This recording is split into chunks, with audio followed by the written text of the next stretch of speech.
Hello बच्चों, let's read this question. Evaluate the following. First, integration root 1 plus sine 1 upon 2x dx. Second, integration x square upon root 1 minus x dx. तो हमें इन दोनों को evaluate करना है. Start कर लेते हैं हमारे की कॉन्सेप्ट से. की कॉन्सेप्ट देखो क्या हो जाएगा. हम जानते हैं integration of cos ax dx ये किसके इक्वल होता है, साइन ax अपॉन में a प्लस में c, जहां पे a कोई कांस्टेंट होता है. इसी तरह integration of sine ax dx इसका वैल्यू क्या होता है, माइनस cos ax अपॉन में a प्लस में c, जहां पे a कोई कांस्टेंट है और c तो हमारे इंटीग्रेशन कांस्टेंट है. ठीक है, तो अब देखो फर्स्ट पार्ट पे आते हैं. फर्स्ट पार्ट में हम एक बार के लिए लेट कर लेते हैं. Let i is equal to किसके है, इंटीग्रेशन रूट ऑफ 1 प्लस में साइन 1 अपॉन 2x dx ये लिखा हुआ है. तो अब देखो ये क्या हो जाएगा, इंटीग्रेशन रूट ऑफ 1 को हम कैसे लिख सकते हैं, हम जानते हैं sine square theta plus cos square theta 1 होता है ना. तो इसी तरह 1 को हम ऐसे भी लिख सकते हैं, sine square x upon 4 plus में कॉस स्क्वायर x अपॉन 4. अब ये जो यहाँ पे साइन x अपॉन 2 लिखा हुआ है ना, हम ये जानते हैं कि साइन थीटा को हम किस तरीके से लिख सकते हैं, 2 साइन थीटा अपॉन में 2 कॉस थीटा अपॉन में 2. सेम इसी तरह इसको यहाँ पे लिखेंगे तो बन जाएगा यहाँ पे 2 sine x upon 4 cos x upon 4. अब रूट के अंदर ध्यान से देखेंगे तो a square plus b square plus 2ab लिखा हुआ है, यानी a प्लस बी का होल स्क्वायर है. तो इंटीग्रेशन ऑफ यहाँ पे dx भी चल रहा है. ठीक है, इंटीग्रेशन रूट ऑफ क्या बन गया, ये साइन x अपॉन 4 प्लस में कॉस x अपॉन 4 का होल स्क्वायर बन गया और dx है.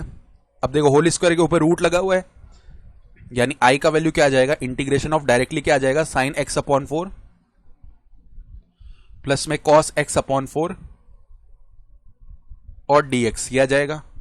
अब यहां पे हम इजीली इंटीग्रेशन कर सकते हैं. हम जानते हैं साइन ax का इंटीग्रेशन लिख चुके हैं, माइनस कॉस ax अपॉन में a होता है. तो ये हो जाएगा माइनस कॉस x अपॉन 4 और अपॉन में आ जाएगा 1 अपॉन 4, यानी कि 4 ऊपर चला जाएगा तो माइनस 4 कॉस x अपॉन 4 और प्लस में इसी तरह क्या आ जाएगा, 4 साइन x अपॉन 4 और प्लस में c. ये हमारा i का वैल्यू आ गया. तो फर्स्ट के लिए आंसर ये हो जाएगा. ठीक है, पहले पार्ट का आंसर हमारा ये हो गया है. एक पार्ट तो हमने सॉल्व कर लिया. अब उसी तरह हम दूसरे पार्ट पे चले जाएंगे. दूसरे पार्ट में आ जाते हैं. वो क्या बोल रहा है देखो, दूसरे पार्ट के लिए हम लेट कर लेंगे. Let i1 is equal to integration of किसका, एक्स स्क्वायर अपॉन में root of 1 minus x dx. तो इसके लिए हम देखो एक सब्सटीट्यूशन करेंगे, लेट कर लेंगे.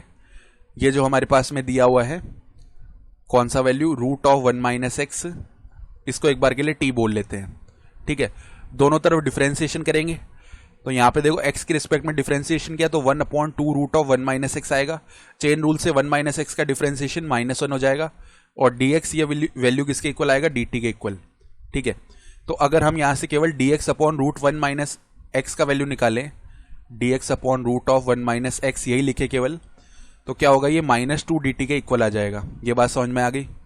ठीक है, और उसके बाद में देखो अगर रूट 1 माइनस एक्स t है तो 1 माइनस एक्स का वैल्यू t स्क्वायर हो जाएगा. इसका मतलब x का वैल्यू क्या आ गया, 1 माइनस टी स्क्वायर. तो i1 को देखो क्या लिख सकते हैं, i1 will be equal to integration of x square है तो x स्क्वायर क्या हो जाएगा, 1 माइनस टी स्क्वायर का होल स्क्वायर. उसके बाद में dx का value dx upon root 1 minus x निकाल ले चुके हैं, -2 dt है. तो -2 को तो बाहर ले लिया और यहाँ पे dt लिख सकते हैं, यानी -2 इंटीग्रेशन ऑफ. अब यहाँ पे इसके होल स्क्वायर को हम ओपन कर लेंगे, यानी 1 प्लस में t raise to power 4 minus का 2t स्क्वायर dt हो गया. अब इसको देखो इंटीग्रेट कर लो, -2 1 का इंटीग्रेशन t के रिस्पेक्ट में t हो जाएगा, प्लस में इधर t raise to power 5 upon में 5 आ जाएगा, -2 कॉन्स्टेंट है और t क्यूब अपॉन में 3 आ जाएगा, प्लस में c कांस्टेंट आ रहा होगा. इसका मतलब i1 का वैल्यू क्या हो जाएगा, -2 और t का वैल्यू अगेन उठा के रखते हैं, root of 1 minus x -2 upon में 5 आ जाएगा. ठीक है, और रूट ऑफ 1 माइनस एक्स है, यानी 1 माइनस एक्स की पावर 1/2 है और उसकी पावर 5 लग जाएगी, यानी 5 अपॉन में 2 पावर हो गई. उसके बाद में देखो यहाँ पे क्या आएगा, प्लस का 4 upon 3 root of 1 minus x और इसकी पावर 1/2 है, उसका क्यूब लगा देंगे, पावर 3/2 हो जाएगी और प्लस में c आ जाएगा. ठीक है, तो ये हमारे पास में रिक्वायर्ड इंटीग्रल है. ये फाइनल आंसर हो गया इस क्वेश्चन के लिए. I hope you understood this explanation. Best of luck.